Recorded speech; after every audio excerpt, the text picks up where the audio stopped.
بسم اللہ الرحمن الرحیم۔ السلام علیکم محترم ساتھیو، نبی کریم صلی اللہ علیہ وآلہ وسلم کی وفات بلا شبہ مسلمانوں کے لیے ایک قیامت صغریٰ تھی، لیکن اس نازک موقع پر جب خاندان، اہل بیت اور صحابہ کرام نبی کریم صلی اللہ علیہ وآلہ وسلم کی تجہیز و تکفین میں مصروف تھے، اس وقت کچھ صحابہ ایسے بھی تھے جو نبی کریم صلی اللہ علیہ وآلہ وسلم کے جانشین یعنی خلیفہ اسلام کے چناؤ کے لیے بحث و مباحثے میں مصروف تھے، اور بعض شیعہ روایت کے مطابق یہ صحابہ کرام نبی صلی اللہ علیہ وآلہ وسلم کے جنازے میں بھی شریک نہ ہوئے تھے، اور خلافت کی بیعت لینے کی لالچ میں نماز جنازہ کو چھوڑ کر سقیفہ بنی سعادہ میں جا پہنچے تھے، جہاں پر نئے خلیفہ کے انتخاب کے لیے میٹنگ جاری تھی۔ شیعہ روایت کے علاوہ بھی بہت سی اہل سنت کی کتابوں میں بھی یہ روایت موجود ہے، اور صحیح بخاری اور ترمذی میں بھی سقیفہ بنی سعادہ والی روایت موجود ہیں کہ نبی صلی اللہ علیہ وآلہ وسلم کے جنازے سے پہلے انصار صحابہ نے نبی صلی اللہ علیہ وآلہ وسلم کا جانشین یعنی خلیفہ اسلام چننے کے لیے ایک میٹنگ بلوائی تھی۔ ان سارے صحابہ چونکہ ہجرت کے وقت سے نبی صلی اللہ علیہ وآلہ وسلم کے اور آپ کے صحابہ کرام کے معاون اور مددگار بن گئے تھے، اور انہوں نے نبی صلی اللہ علیہ وآلہ وسلم کے ساتھ اور آپ کے صحابہ کے ساتھ وہ تاریخی سلوک روا رکھا تھا کہ جس کی مثال نہیں ملتی تھی۔ اسی لیے وہ نبی صلی اللہ علیہ وآلہ وسلم کے جانشین کے طور پر بھی خود کو اہل اور حقدار تصور کرتے تھے۔ نبی کریم صلی اللہ علیہ وآلہ وسلم کے جنازے پر موجود صحابہ کرام میں جب یہ بات پھیلی کہ انصار صحابہ خلیفہ اسلام کو منتخب کرنے کے لیے ایک میٹنگ کر رہے ہیں، تو اس موقع پر حضرت ابو بکر صدیق، عمر فاروق اور ابو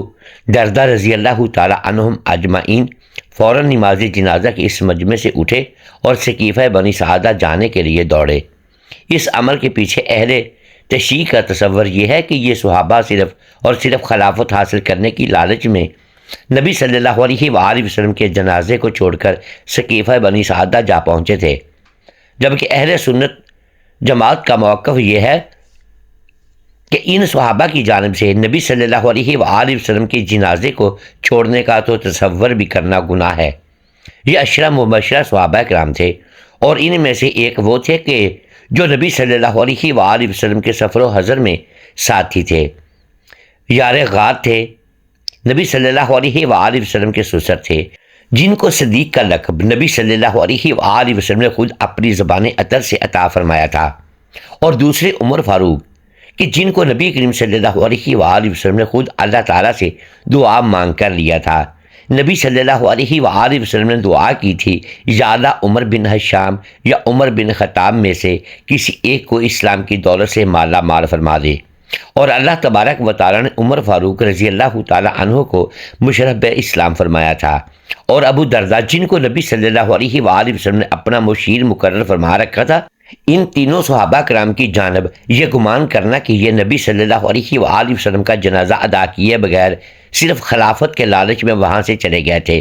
تو یہ سراسر بہتان اور بدگمانی ہے۔ حدیث کی تمام کتابوں میں یہ شہادت ملتی ہے کہ نبی کریم صلی اللہ علیہ وآلہ وسلم کی نماز جنازہ باجماعت طریقے سے ادا نہیں کی گئی تھی،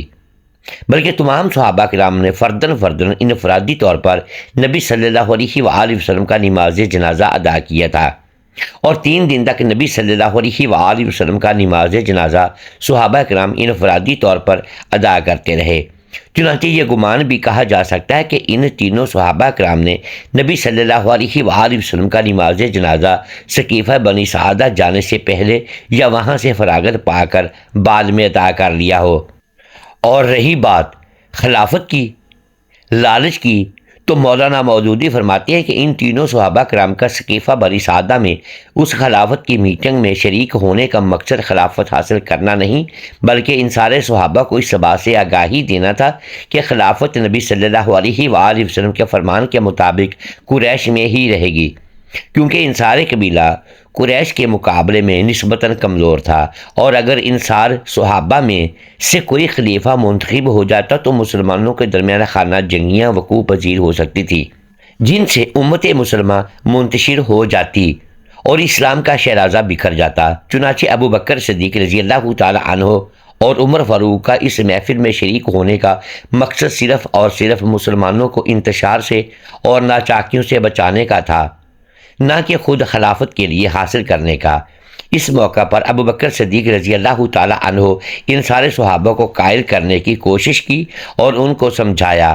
کہ خلافت کے اہل اور حقدار قریش ہیں۔ اور پھر اس مجمع میں عمر فاروق رضی اللہ تعالی عنہ کو جب ابو بکر صدیق نے خلیفہ نامزد کیا تو عمر فاروق نے کہا کہ باخدا ابو بکر کے ہوتے ہیں میں کبھی بھی خلافت کا اہل نہیں، اور عمر فاروق نے خود ابو بکر صدیق رضی اللہ تعالی عنہ کے ہاتھ پر خلافت کی بیعت کی، اور ان کی دیکھا دیکھی باقی صحابہ کرام نے بھی ابو بکر صدیق رضی اللہ تعالی عنہ کو خلیفہ مان لیا، اور یوں حادثاتی یا اتفاقی طور پر ابو بکر صدیق رضی اللہ تعالی عنہ مسلمانوں کے پہلے خلیفہ منتخب ہوئے۔ اہل تشیع کی جانب سے اس موقع پر یہ اعتراض اٹھایا جاتا ہے کہ خلافت کی اس اہم میٹنگ میں حضرت علی رضی اللہ تعالی عنہ کو مشورے کے لیے کیوں نہ بلایا گیا؟ تو اس کا جواب اہل سنت و جماعت کی کتابوں میں یہ ملتا ہے کہ ثقیفہ بن سعدہ میں ابو بکر صدیق اور دیگر صحابہ کے ساتھ ہونے والی بحث شدید گرمی اختیار کر چکی تھی۔ اس موقع پر حضرت علی رضی اللہ تعالی عنہ کو بحث میں شریک ہونے کے لیے یا مشورہ لینے کے لیے بلایا جاتا تو وہ تاخیر مسلمانوں کے درمیان لڑائی جھگڑے تک بھی پہنچ سکتی تھی۔ اس لیے ابو بکر صدیق رضی اللہ تعالی عنہ نے اسی مصلحت کے تحت حضرت علی رضی اللہ تعالی عنہ کو شامل مشورہ نہ کیا، اور تاریخ کی تمام کتابوں میں درج ہے کہ ابو بکر صدیق رضی اللہ تعالی عنہ کی خلافت کی بیعت حضرت علی رضی اللہ تعالی عنہ نے 6 ماہ کے بعد کر لی تھی، اور حضرت ابو بکر صدیق رضی اللہ تعالی عنہ کی خلافت میں حضرت علی رضی اللہ تعالی عنہ ہمیشہ ان کو مشورے دینے میں پیش رہے۔ محترم ناظرین، آخر میں پیارے آقا صلی اللہ علیہ وآلہ وسلم کی ذات اقدس پر ایک مرتبہ درود پاک کا نذرانہ ضرور پیش کیجیے گا۔ شکریہ، اللہ حافظ۔